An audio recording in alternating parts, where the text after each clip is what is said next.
Welcome to another episode of the Football Analytics Show. My name is Ed Fang, your host. And on this episode, I'm thrilled to have JJ Zachariason on the show. He is known as the late round quarterback, late round QB. He is a fantasy football expert and also dabbles in the betting as well. JJ, welcome to the show. Thanks for having me, man. Always good to chop it up with you. Absolutely. I'm really excited to chat.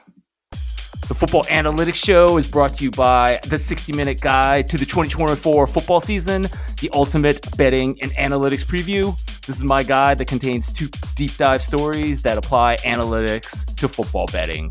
To learn more, go to thepowerrank.us. That is a URL that'll take you to a place where you can learn more about the 60-minute guide to the 2024 football season. JJ, tell us more about the late round draft guide. So when I started this a couple of years ago, this is the 3rd year for the draft guide. When I started a couple of years ago, I kind of looked at the fantasy football landscape, and most people who do draft guides, the majority of draft guides out there that you'll go out and buy, and whether it be magazines or digital copies, they're all focused on more player takes, player evaluation type stuff, player write-ups and whatnot.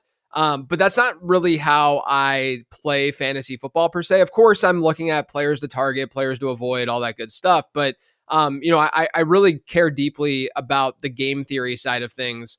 And I really wanted to create a product that teaches people game theory and how to win at fantasy football more year in and year out, not just by picking the right players and hoping, that injury fortune and injury luck is on your side. But I want to look at trends and such to consistently get you those right players. So the draft guide's really centered around more of a mindset as you draft, as opposed to just telling you exactly what to do. It's providing game theory related information to sort of help you think about the game a little bit differently. That's about 80% of the guide. And then the final 20% of the guide is a place where I talk about players to target, players to avoid, guys that you can find late, your late round dart throws, my rankings, that kind of stuff. But the bulk of it, in terms of like my research and the work that I do to create it, goes into that game theory section, because I just think it's a really, really important part to fantasy that is more difficult to analyze and write about, but it's more important than just pick the right guys. Of course. So obviously you put a lot of effort into the research as well, right? I mean, you have a prospect guide as well, right? Where you're trying to project college players that are going into the NFL and how they do from a fantasy perspective. Do you feel like, you already talked about the game theory, but do you feel like that research is also a big part of what differentiates yourself from other draft guides out there? Yeah, I think with the prospect stuff, there's definitely in the fantasy space a decent amount of people who have models that they're trying to project how well these guys are going to do, going from college to the pros. I think the difference is like in my prospect model, I lay out literally everything and all the inputs that go into that model, and I talk through them as to, why they're important and why they get signal, right? And then, there's write-ups about these players because, I use the model. I always say I use like the prospect model as more of a guide than anything else. I'm trying to, like, we know there's so much variance with this stuff. I mean, there's variance even with the way that the NFL drafts, like they're not hitting at even a 90% rate in the early first round. It's more of a 50-50 thing. Even when you look at like the top 5 of an NFL draft, like there's a lot of variance to this. It's not this black and white process, but there are ways to increase your probability of hitting, and that's what that model really is all about. And I lean on that model. If the model's saying something that I don't necessarily see, while evaluating these guys or what the market is generally seeing, and the model picks it out, then I'm going to probably lean on that player a little bit more than I otherwise would. And through the years, it's really helped me, from a dynasty standpoint, because it's really for dynasty fantasy football, but from a rookie draft standpoint and finding these guys, it's been really, really helpful in spotting some players that others just weren't on. Mm-hmm. Absolutely. So other people may also have these prospect models. Do you feel like the game theory aspect of your writing is maybe the most unique part about it? Yeah, I mean, I think that there lacks a transparency in almost any sort of sports betting / whether you're talking betting or fantasy football or what have you, fantasy sports. There's just like a lack of transparency with how people are getting from, and these analysts are getting from point A to point Z, right?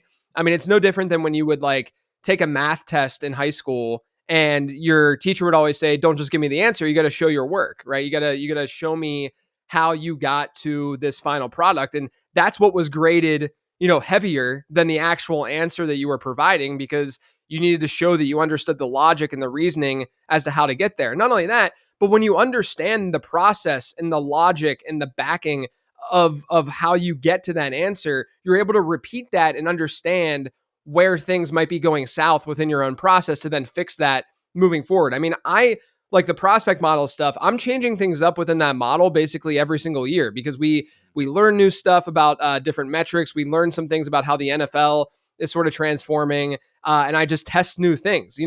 There's like an infinite number of things that you can test and look at, and different ways to look at things. You're not going to necessarily think about all of that within a 2-month period where you're, really focused in on, okay, I got to really hone in on this prospect model so that I can publish this guide in March and, refresh it once the NFL draft happens. There's just a lot of stuff that you can dig into and look at. But I think that the bottom line is the transparency thing is just, like letting people know this is the type of model that it is. This is what I'm looking through. And these are the reasons why. And this is why this changed year over year. There's a guy earlier today, Terrace Marshall, who just got released.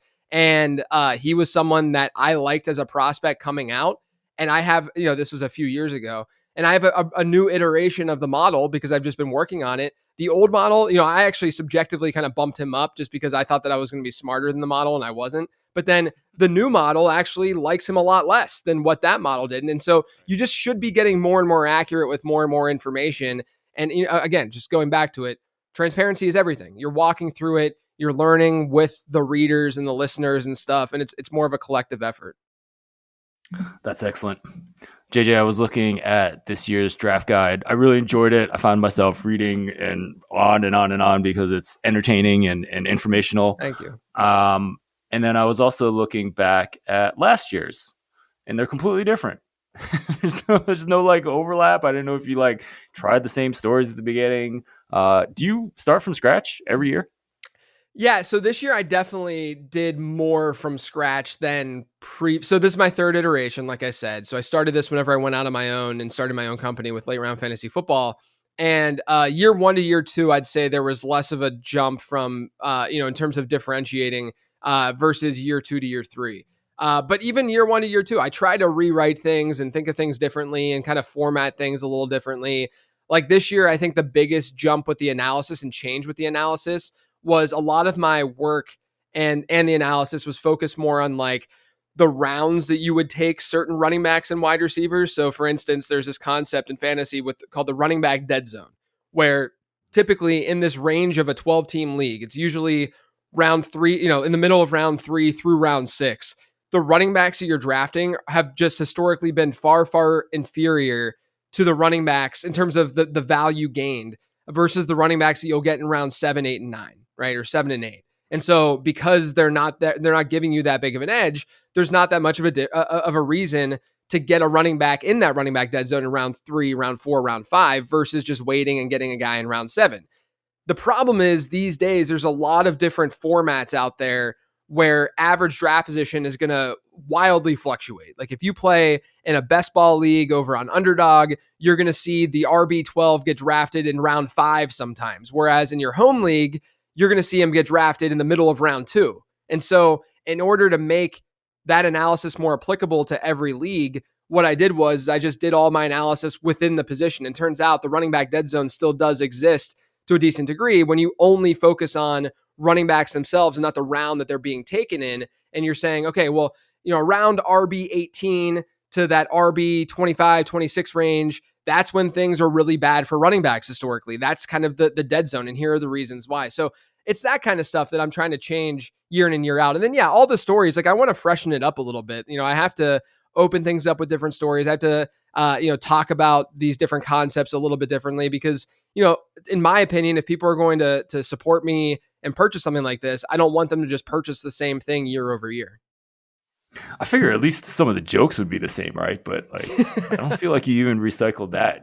That means I Yeah, got to come up. there weren't many. Yeah, yeah, That means I got to come up with new jokes for the 60-minute guide to the 2025 football season, that's right. which is kind of terrifying.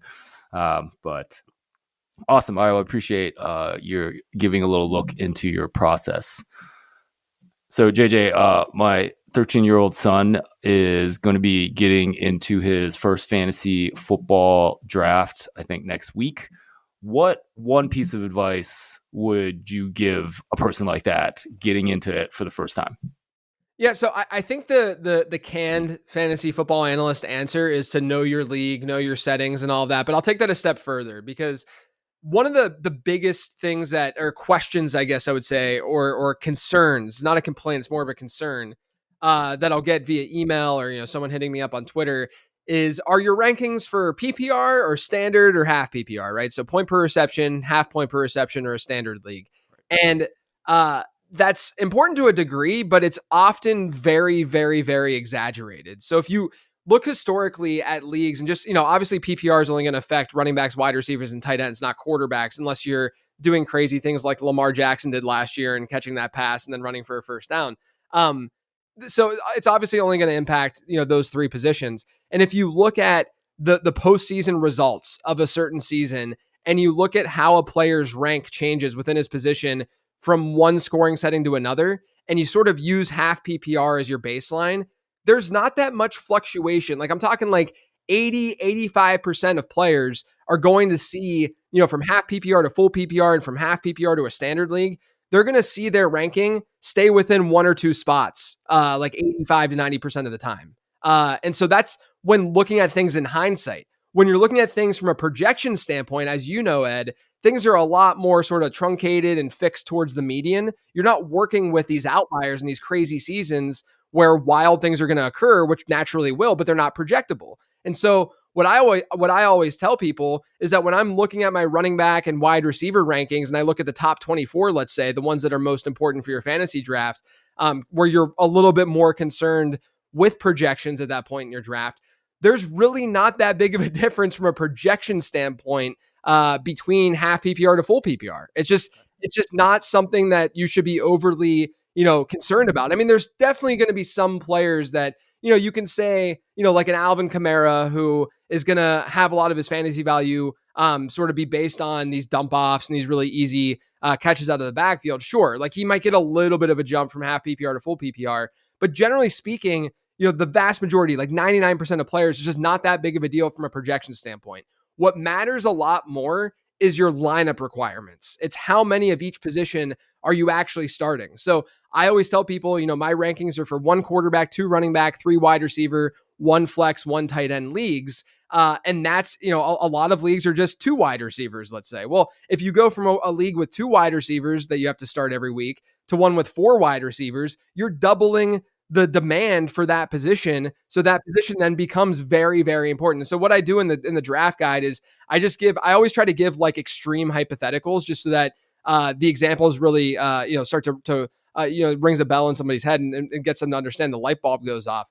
And so, imagine a league where you had one quarterback starting, right? You only needed one quarterback. You only needed one running back. You needed one tight end, but you needed 8 wide receivers, right?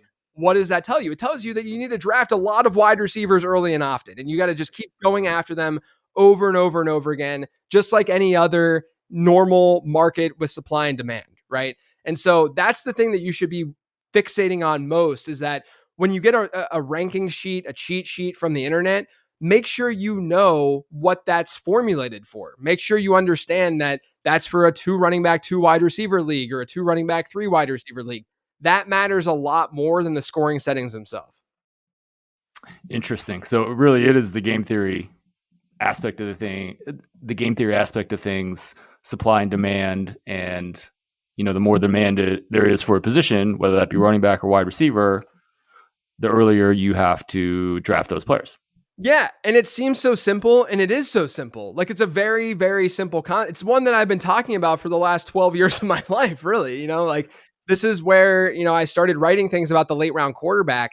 And that's really what like launched my career. And it was based on the idea that quarterback was plentiful. There were quarterbacks everywhere because there were, especially back then when you didn't have as many mobile quarterbacks that really broke fantasy football. But you only needed to start one of them, and so the more that you need to start at these other positions across your league, the more important those other positions are.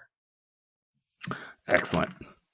So JJ, I decided to do something a little bit different this year when I had you on the pod. I'm not a huge fantasy football player, so I asked some of my friends to submit some questions for you. So we're gonna go with those. So this is from my friend Jeremy Templeton. He says he was basically saying in his league that things are pretty efficient because people kind of understand the quantitative aspect of it. They use rankings, and he feels like a lot of the results end up whoever wins and loses ends up being because of injuries. So maybe talk a little bit about the role that injuries play in fantasy football and in real life, and how do you account for this in your projections and analysis? Yeah, I think it's important to recognize that variance just is going to exist in this game, and you can play for variance. You shouldn't play for perfection, right? I mean, there's some formats where you should make assumptions about health, right? Like if you're in a big tournament, like best ball tournament or something, where you're drafting against 600,000 other lineups, or even like daily fantasy, whatever. It's just different in daily because it's not a full season game, but let's say that you're drafting against 500,000 other lineups in a tournament, which you can get in best ball these days. And you draft Derrick Henry in the third round, let's say. You should make the assumption that Derrick Henry stays relatively healthy throughout that season, because if you don't, you're thinking about it from a floor perspective and not a ceiling perspective, right? You're thinking about it from, oh, I need this insurance to make sure that if Derrick Henry goes down, I have all these other players. Well, you're spending a third round pick on the guy. You got to assume that something good is going to happen, or else why would you spend that third round pick? That's in a more high variance environment. Then when you're in a home league, let's say, you have to pay attention to some of the things I just talked about, like which positions are most important, but also how deep is your roster? If you're in a league, a 12-team league or a 14-team league, and your bench spots, you have like 10 bench spots when the norm is usually 5 or 6 for a lot of these leagues, and you have 10 or 11 bench spots, then what that means is that the waiver wire is not going to be your friend. There's not going to be a lot of good players sitting on the waiver wire when an injury inevitably does occur. And so in that scenario, you might want to take on a backup running back to throw on your bench who might not have any standalone value, which is what we call handcuffing, who might not have any standalone value, but would have a lot of value if his starter goes down. So like, Breece Hall right now is a stud. He's being drafted in the top half of fantasy drafts in the first round. But Braylon Allen, their rookie running back out of Wisconsin, looked really good in the preseason, and he looks like the primary handcuff to Breece Hall. Now, if you want to go the route of, hey, I drafted Breece Hall, I want to get the insurance and have Braylon Allen in case something happens to Breece Hall, generally speaking, there's pros and cons to it. I play a little bit more aggressively, and I would say, hey, I got Christian McCaffrey. I'm in one of these deep leagues that has a lot of bench spots. I'm going to be the one who takes Braylon Allen, because if Breece Hall goes down, now all of a sudden I have Christian McCaffrey and Braylon Allen, and my team has a ton of upside. So it's understanding your own risk tolerance with that kind of thing and understanding the upside, but also understanding sort of the league that you're playing in and what's going to be readily available and sitting there, on the waiver wire for you when these injuries inevitably occur, because they will inevitably occur. And there is some fortune and some luck in an individual fantasy league. There's no doubt about it. Not even just from a projection standpoint, but from just an injury standpoint. So I always tell people, if you're worried about the variance of fantasy football, just play in more leagues, right? Because the variance will favor you in one and not favor you in another.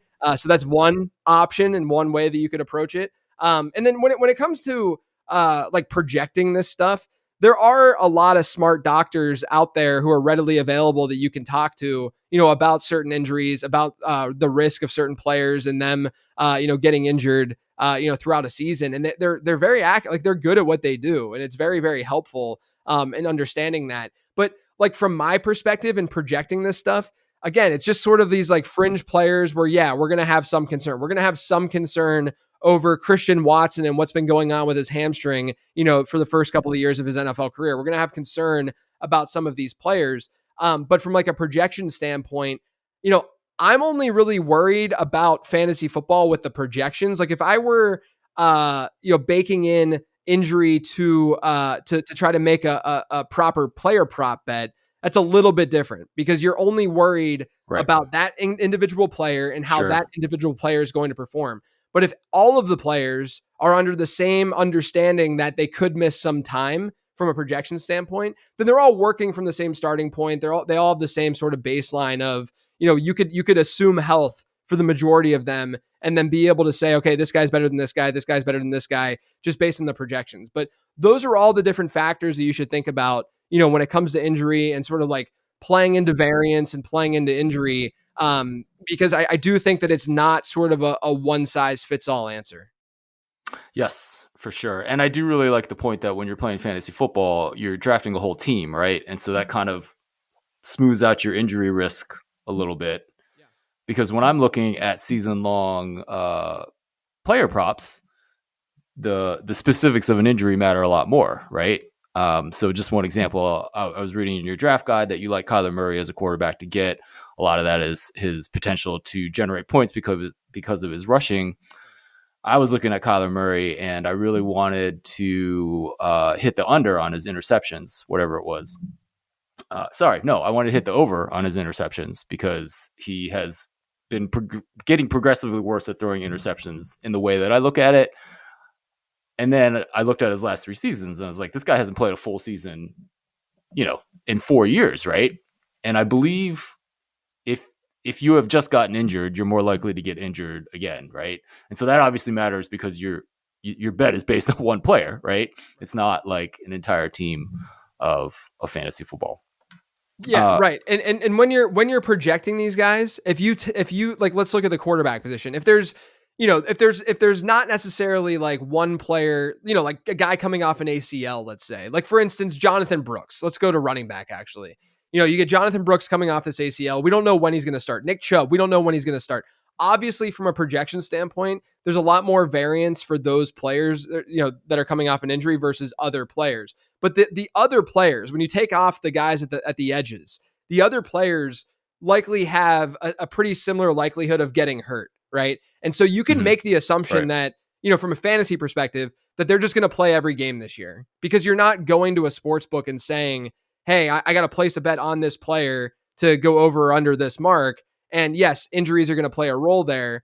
Instead, what you're saying is this guy's going to be better than this guy, but the likelihood of them both getting injured is the exact same, right? So it's not as important to be so specific with that projection and that injury projection sort of inherently, than you would have to be for a player prop. You did mention that there are people out there that are making these types of projections for injuries. You want to give us some examples of those people? Yeah, my go-to, my buddy Edwin Porras, he's on Twitter, Football Injury Doc. He's one that does really, really great work and is easy to approach and just ask the question of what should we expect from this player and this kind of injury. And he has a database full of previous injuries to give us an idea of like what the median outcome is for each of these guys. Now, it obviously depends on the kind of reporting that we're getting and how open the teams are about the specific injuries. But yeah, he's one that I've leaned on quite a bit. Awesome. So this question comes from Christopher Jensen. So he's in a super flex league where you need an extra quarterback. So how does that change your draft strategy, which you've already talked about a little bit, but and then how would you go about projecting quarterbacks that you might want to draft as like your second quarterback, like the ones in the middle? Yeah, so there's a lot to it for sure. I mean, it goes back to the supply and demand stuff that we talked about, where now all of a sudden the demand has doubled at the quarterback position because you should mostly assume that a quarterback will go in your super flex spot.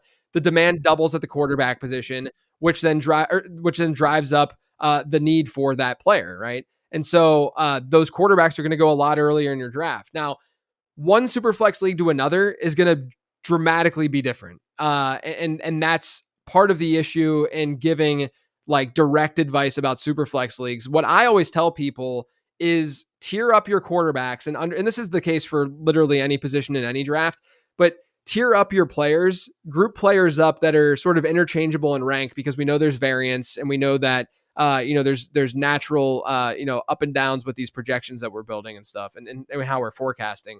So group players up in how they're when they're interchangeable in rank, just go down the quarterback list and say, okay, there's a tier break here because I like this guy a lot more than this guy, then there's a natural tier break. And then as your draft is sort of going on and you see a tier maybe running out or getting, like you are scared to not be able to get one of the quarterbacks from that tier, that's when you know to pounce, right? These quarterbacks are going to go in the first round. And there is historically at the quarterback position, and even this year, I think, you have these like pockets. You have these elite quarterbacks in fantasy that you're going to spend a first round pick on in these super flex formats no matter what.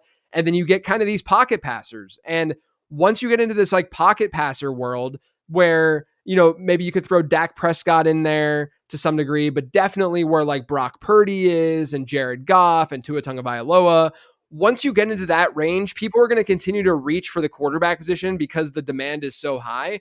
But what I found to be great, and to my, based on history and based on my analysis, to be sort of the optimal approach to that is to just wait and get, if you're going to spend up on Tua Tagovailoa, just wait a few rounds and get a Matthew Stafford, an Aaron Rodgers, even like a Will Levis or a Bryce Young if you want to, because from just strictly a mathematical perspective, there's so much volatility with passing numbers in football. I mean, you talk about it with interceptions all the time. It's the same deal with touchdowns and touchdown rate. A team could throw an 80-yard bomb down to the 1 yard line. The very next play, they run it in versus passing it in. And there's such a dramatic shift in the way that we view that quarterback in fantasy football, whether they call a run or call a pass from the 1 yard line, right? And so there's so much variance. And this is why the quarterback position has shifted so much in fantasy football over the last 5 years or so, is because now we have these mobile quarterbacks who are also good at throwing the ball. And the mobility aspect of things is a lot stickier year over year.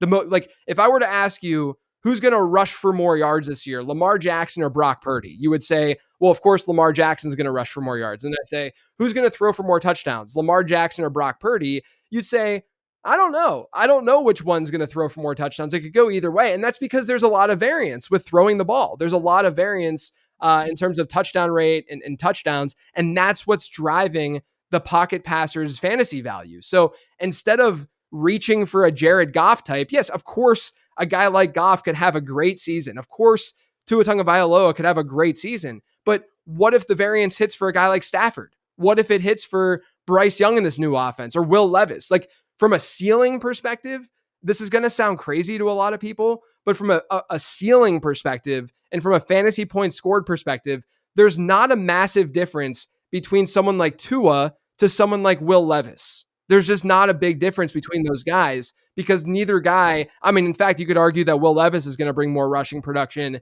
than Tua is going to bring, but things just naturally are going to go one of their ways throwing the ball. And, when you see, pocket passers do really well in fantasy football, it's almost definitely because they had an outlier season in touchdown rate. Right. For sure. JJ, I really like all this analysis that you've done, just the fantasy production with running quarterbacks. So someone like Lamar Jackson, and that's completely changed the quarterbacks that you should draft over the last 5 years. Do you think that's going to be forever? So I guess part of the question is like, let's say Lamar like blows out an ACL and can never play again. And NFL shifts back to drafting pocket passers, right? Because they view, a Josh Allen whose game is running as too much of an injury risk. What do you think about that?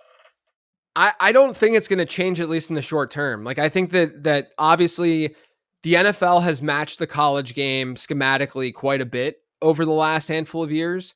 And as a result of that, these quarterbacks that I think old heads in the NFL thought would never be able to be successful in the NFL are now very successful in the NFL. That's part of the reason why we're seeing what we're seeing. Now, there might be a shift 10, 15, 20 years down the line where we start to see, more injuries maybe pile up for these quarterbacks, but there's been a lot of data that suggests that it's just not happening, that mobile quarterbacks are not getting injured more frequently than pocket passers are. I mean, just look at last year. You had Kirk Cousins, you had Aaron Rodgers. I mean, they're guys who are not escaping the pocket and running the way that guys like Josh Allen and Lamar Jackson are. And, some of these guys too, Cam Newton wasn't that bad from a health perspective throughout his career. Josh Allen hasn't been bad from a health perspective throughout his career He's so been far. great. Knock on wood. Hopefully Jalen Hurts too. Doesn't have any issues with it. But like, it's not like we're seeing these injuries pile up. I think if we did, yeah, there would be a natural shift, but we just haven't seen it happening. And a lot of these quarterbacks are getting smarter with how they're taking hits so they don't go down that like RG3 route. Right, right. That's fascinating. JJ, you with your models that you run, you also dabbled in betting on NFL props and things based on your analysis and your numbers. Is there an NFL bet that you'd be willing to share with us? Yeah, I mentioned him a little bit earlier, and that's with Will Levis. I think that right now his number is way too low. You can get his number as his passing yardage total. It's like 3,375 yards over on FanDuel Sportsbook. I think it's pretty similar at other sports books too. Um, I just don't see a need for Tennessee to not play Will Levis this year for most of the season. Brian Callahan stepping in to Tennessee. He's been a pass heavy coordinator, or he was in Cincinnati. And a lot of people will say, well, that's because of personnel. Well, even before Joe Burrow got there, the year before Burrow got there, they were one of the most pass heavy teams in neutral script scenarios. Even when Burrow was injured, they've been one of the most pass heavy teams in neutral script scenarios. Now they go out, and what has Tennessee done this offseason? Not only did they get rid of Mike Vrabel, obviously, but they get rid of Derrick Henry, who obviously is going to force a more ground and pound approach. They add Tony Pollard when everyone thought that they were going to add more of like an early down bruiser. Instead, they get like a replica and duplicate of what they already had in Tajay Spears. So they have like a really interchangeable backfield and one that can catch passes out of the backfield. They add Calvin Ridley. They add Tyler Boyd. Levis also last year, I mean, as we know, he's got a big arm and he likes to throw the ball down the field. His 20 plus air yard rate last year was not only by far the highest, it was 8 percentage points higher than the second place guy, which was Jordan Love. So, he's aggressive down the field, which might lead to some interceptions, might lead to some boneheaded plays, but from a volume perspective and from a fantasy perspective, those are the things that we love. Like, I don't think it's out of the question to think that we could see like a Jameis Winston, 30-30 season out of Will Levis this year, just one of those like crazy throws it down the field, is good from a fantasy perspective, is accumulating a lot of yards, but is also turning the ball over a lot because that's just naturally what happens whenever, you're throwing those types of passes. But, from the perspective of going over this mark, I feel pretty confident about it.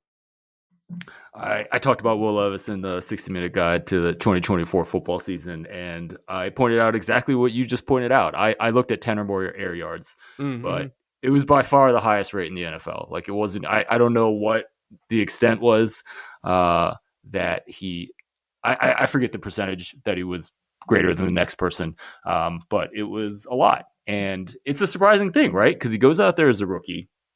He was really the third stringer and inactive for 6 games. He goes out there and you think he's going to dump the ball off. No, they just start chucking it deep.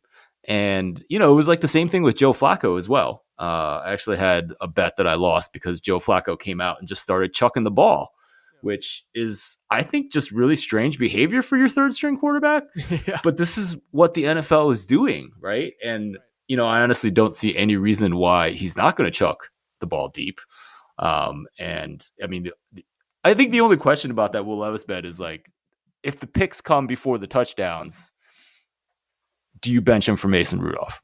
Right. And I think it comes down to like, how competitive is Tennessee going to be? And they might be competitive, but in order for them to be competitive, it's probably going to have to do with Will Levis to some degree. And so I have a hard time. I even thought about bringing up like Sam Darnold here. Like, I have a hard time believing, because both of their props are kind of embedding this idea that those guys could get benched. And to me, it would be smart for an organization to see what they have in those guys, but also this could very easily go the opposite direction where the guys play okay, right? Like, where they're not bad players this year, especially within these offensive environments. That's the thing for me, is that, a guy like Darnold, playing with Kevin O'Connell, where last year we even saw Nick Mullins post some big numbers in favorable matchups in that offense. I mean, the Vikings have been have had the third most passing yards in football over the last 2 years, and Kirk Cousins didn't play half of last year. And so, there's a lot of reasons to like lean into these good play callers, these good offensive coordinators and coaches. because they're going to at least put these quarterbacks in positions to thrive. And I think that's what we're going to see potentially in Minnesota, but definitely in Tennessee. Tennessee, to me, is one of the most, at least from like a fantasy perspective and probably just a consensus perspective, I think one of the most underrated offenses this year, because there's a chance that they could be one of those surprise teams. Yeah, I hope all of Sam Darnold's props went up when JJ went down. JJ McCarthy went down with the injury. So I would presume that they all went up. They did, but to me, they were still, because he's still at like 3,400 yards for the season. Which, are you serious? Yeah, which comes down to, essentially he's going to get benched or hurt, obviously. But that's like a 12 or 13 game prop. You know what I mean? Right. And even if you assume NFL average, right? And right. It's just, and this is in an environment where, TJ Hawkinson's not healthy yet, but he'll be back halfway through the year. Jordan Addison, it sounds like his potential suspension for the off the field stuff might not even happen in 2024. And then obviously you have one of the best weapons in football in Justin Jefferson.